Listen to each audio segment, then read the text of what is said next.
आरोप लगा कि राहुल गांधी को लेकर एक बड़ा विवाद हो गया है। बीजेपी ने राहुल गांधी पर संसद में फ्लाइंग किस करने का आरोप लगा दिया। ऐसे नहीं, ऐसे करके फेंकते हैं कि राहुल गांधी संसद में फ्लाइंग किस करके गए। बीजेपी के आईटी सेल के प्रमुख अमित मालवीय ने लोकसभा के अंदर एक वीडियो पोस्ट किया अंदर का। इस वीडियो में राहुल गांधी अपनी सीट के पास खड़े हुए कुछ इशारा कर रहे हैं। इसी वीडियो के आधार पर यह आरोप लगाया कि राहुल गांधी ने बीजेपी की महिला सांसदों की तरफ फ्लाइंग किस कर दी। इस बात का जिक्र केंद्रीय मंत्री स्मृति ईरानी ने अपने भाषण में किया। स्मृति ईरानी राहुल गांधी के ठीक बाद भाषण देने के लिए आई थी और उन्होंने बताया कि राहुल ने किस तरह का व्यवहार किया। कि जिनको आज मुझसे पहले वक्तव्य देने का अधिकार दिया गया, उन्होंने जाते जाते एक अभद्र यहां पर लक्षण के दर्शन दिए। It is only a misogynistic man who can give a flying kiss to a parliament with seats female members of parliament. ऐसी गरिमा विहीन आचरण को इस देश के सदन में कभी नहीं देखा गया। ये उस खानदान के लक्षण हैं, ये आज सदन में देश को पता चले। राहुल गांधी को लेकर सदन में कुछ ना कुछ कंट्रोवर्सी के आरोप लग ही जाते हैं।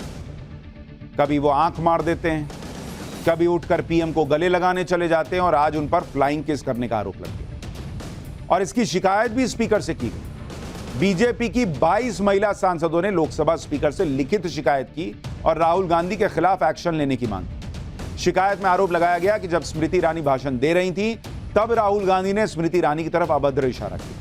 महिला सांसदों ने भी मांग रखी कि लोकसभा के अंदर की सीसीटीवी फुटेज निकालकर इस घटना की जांच की जाए। राहुल गांधी की शिकायत करने वाली महिला सांसदों ने सदन से बाहर आकर क्या कहा, आपको वो भी सुनवाता हूं।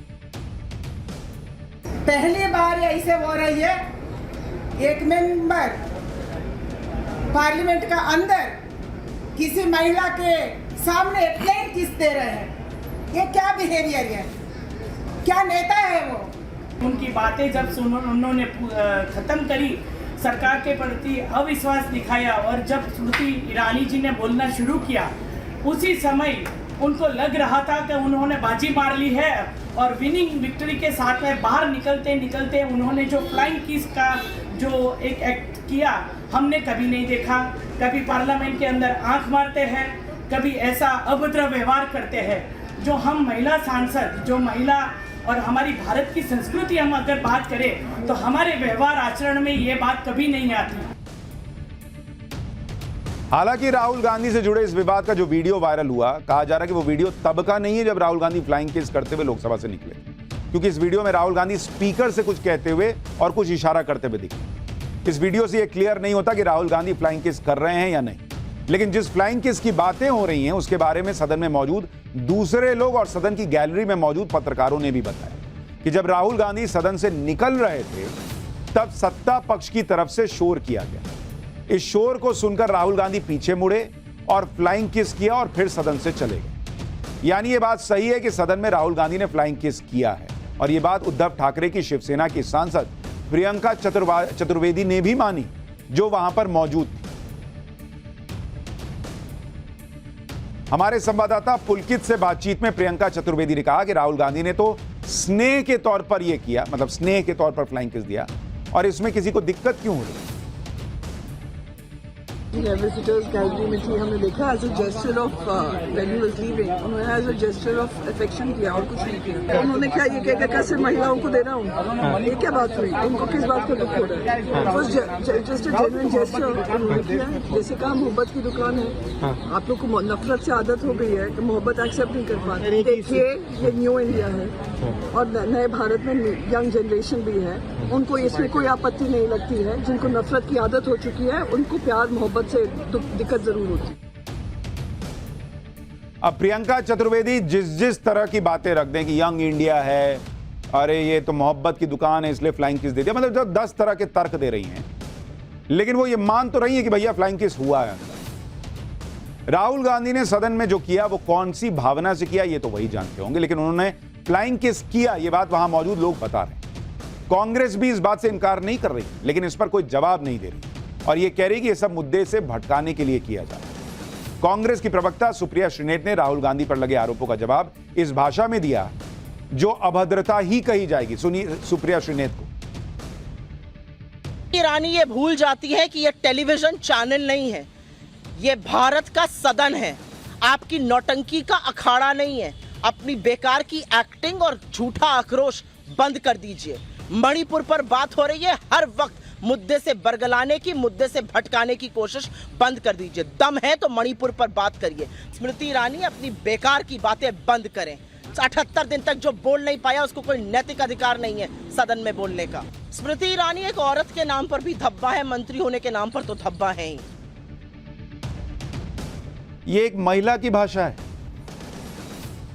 सुप्रिया श्रीनेत जो कह रही हैं कि स्मृति ईरानी महिला के नाम पे धब्बा है, ये एक महिला की भाषा है। और इनके नेता सो कॉल्ड प्यार की दुकान चलाते हैं, मोहब्बत की दुकान चलाते हैं। ये भाषा है कि महिला के नाम पर बद्दा है, धब्बा है स्मृति ईरानी। पॉलिटिकल डिफरेंसेस हो सकते हैं, लेकिन किसी को ऐसे संबोधित किया जाता है। और इनके तो ना पता नहीं कितने वीडियो, पता नहीं किस तरह से बात करती है, मुझे तो समझ ही में नहीं आता। एक तो अभद्रता का आरोप लग रहा है और उस पर जवाब देने की जगह आप खुद ही अभद्रता कर रही हैं। दूसरे को खुद एक महिला होकर सुप्रिया श्रीनेत दूसरी महिला को कह रही है कि वो औरत के नाम पर धब्बा है। कोई भी इस तरह की भाषा को स्वीकार नहीं करेगा और यही कहेगा कि भाषा निम्न स्तर की भाषा है, लेवल ही नहीं है इस भाषा का। लेकिन इनकी पार्टी में इन पर कोई कार्रवाई नहीं होगी, ये ऐसे ही बोलती ही हैं। दूसरी बात, सुप्रिया श्रीनेत ने स्मृति ईरानी को ये कही कि ये सदन है, नौटंकी का अखाड़ा नहीं। तो ये बात सबसे पहले कांग्रेस को खुद समझनी चाहिए, क्योंकि राहुल गांधी पर जिस तरह के व्यवहार का आरोप लगा उससे तो यही लगता है कि वो सदन में नहीं, किसी सेलिब्रेशन पार्टी में। अगर सदन नौटंकी का अखाड़ा नहीं है तो ये बात कांग्रेस और कांग्रेस पार्टी के नेता भी समझें कि कभी आंख मारना, कभी पीएम को जाके गले लगा लेना, कभी फ्लाइंग किस, ये सब सदन में नहीं होता बॉस। तीसरी बात ये समझने वाली है कि हो सकता है कि एक वर्ग को फ्लाइंग किस में कोई बुराई न लगती। आजकल तो बहुत परिवारों में यह सामान्य सी बात है, लेकिन संसद में देश के हर कोने, हर कल्चर की महिलाएं होती हैं। हर वर्ग में फ्लाइंग किस कोई सामान्य नहीं माना जाता भाई। और काहे सहेंगे भाई तुम्हारा फ्लाइंग किस? संसद है, कोई मजाक चल रहा है? कोई आएगा किसी को फ्लाइंग किस देके चला जाएगा? चौथी बात, संसद की एक गरिमा होती है, यहां पर ऐसे किसी बर्ताव और ऐसे किसी इशारे से बचना चाहिए जिससे सदन की गरिमा कम होती। पांचवी बात, कांग्रेस ये कह रही है कि ध्यान भटकाने के लिए फ्लाइंग किस का विवाद बनाया गया, तो ये बात कांग्रेस को ना समझनी चाहिए बॉस। अगर इतना गंभीर मुद्दा चल रहा है उसको छोड़ के बीच में जा रहे हैं और फ्लाइंग किस देते हुए जा रहे हैं। अगर वो अपने मुद्दों को लेकर इतना सीरियस है तो फिर उनके नेता ऐसी हरकत ही क्यों कर रहे हैं जिससे दूसरों को मौका मिले मुद्दे से भटकाने का? लेकिन अपने अंदर तो झांकना नहीं है। स्मृति ईरानी को कह रही हैं कि वो औरत के नाम पर धब्बा है।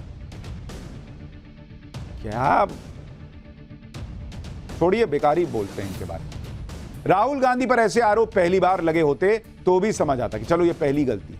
वो सदन में कई बार ऐसे इशारे या बर्ताव कर चुके हैं जिससे विवाद हो। साल 2018 में अविश्वास प्रस्ताव के दौरान राहुल गांधी अपनी सीट से उठकर पीएम मोदी के पास पहुंच गए थे और उन्हें गले लगा दिया। तब भी ये बात उठी थी कि ऐसा बर्ताव कौन करता है भाई। पीएम मोदी को गले लगाने के बाद जब वो अपनी सीट पर लौटे तो उन्होंने अपने साथी सांसदों को देखकर आंख मारी थी, जिससे ये लग रहा था कि जैसे वो अपने साथियों से कह रहे हो, देखा कमाल कर दिया ना मैंने। उस वक्त भी राहुल गांधी के उस वक्त के इशारों पर विवाद हुआ और आज उन पर सदन में महिला सांसदों की तरफ फ्लाइंग किस करने के आरोप लग रहे हैं। यानी जो मौका मिला वो तो गवाया ही, आरोपों में घिर गए सवालों अलग। राहुल गांधी कभी अपने इशारों या कभी अपनी भाषा से विवाद में फंस जाते हैं। उन्हें अपने भाषण की वजह से सदस्यता गंवानी पड़ी थी। ऐसे में उन्हें अपने आचरण के प्रति और ज्यादा सतर्क रहना चाहिए। मोदी सरनेम से जुड़े मानहानि केस में सुप्रीम कोर्ट ने भी उन्हें नसीहत दी थी। मैं आज याद दिलाता हूं सुप्रीम कोर्ट ने उन्हें क्या कहा था। सुप्रीम कोर्ट ने राहुल गांधी को नसीहत दी थी कि इसमें कोई शक नहीं है कि राहुल गांधी का लहजा सही नहीं और पब्लिक लाइफ में किसी व्यक्ति को सार्वजनिक रूप से कुछ बोलने से पहले सावधानी की उम्मीद की जाती है। तो दूसरी किसी महिला को औरत के नाम पर धब्बा बताने की जगह अगर पार्टी बैठकर विचार करेगी कि सदन के अंदर क्या बिहेवियर हो, क्या व्यवहार हो, किस तरह का बात व्यवहार हो कि लोगों को लगे कि हां ये आदमी प्राइम मिनिस्टरियल कैंडिडेट है, उस पर भी चर्चा होनी। पाठशाला में अब अगला चैप्टर, जिसमें आपको बताता हूं कि कैसे हिंदुओं पर लगे 33 साल पुराने दाग को योगी ने एक झटके में धो डाला। सीएम योगी का वो काम जिससे यूपी की पॉलिटिक्स में हड़कंप मच गया।